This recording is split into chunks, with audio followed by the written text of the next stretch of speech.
When in Rwanda, I was going through the lines to negotiate between the two armies.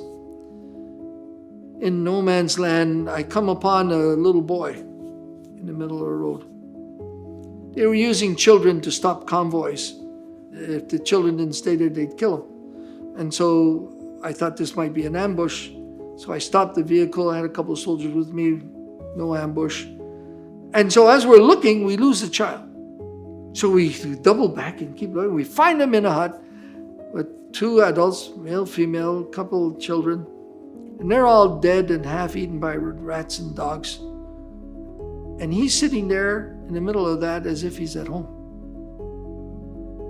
So I picked him up and I brought him to the middle of the street where I was with my vehicle, and I looked at him with my guys. He was in rags, and he smelled terrible, and he was mangy and dirty, and there were flies all around him, and his stomach was bloated. He's starving, and lips, and there were flies in his eyes and so on.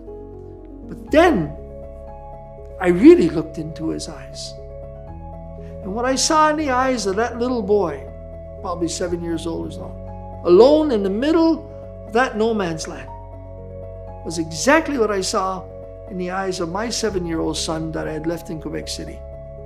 They were the eyes of a human child, and they were exactly the same.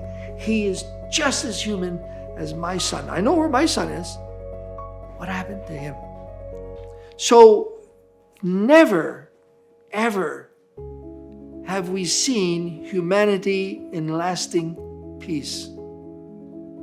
That is to say, we've agreed, to work it out and to keep the tensions and the frictions under control and so on. And then something will flare up, or some leader will want to take advantage of the situation, and bingo, you're back at war, you're back at each other. And why?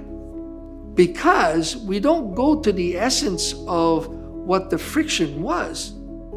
Not just reconciliation, because we've often said reconciliation. Reconciliation is a temporary instrument also. Often you even hear it in recognitions. Oh yeah, I'll tolerate that. Who the hell do you think you are to tolerate something? Respect. I now respect you as an equal. And humanity is a world of equals. All humans are human. Not one of us, no matter what gender or race or this, not one of us is more human than the other.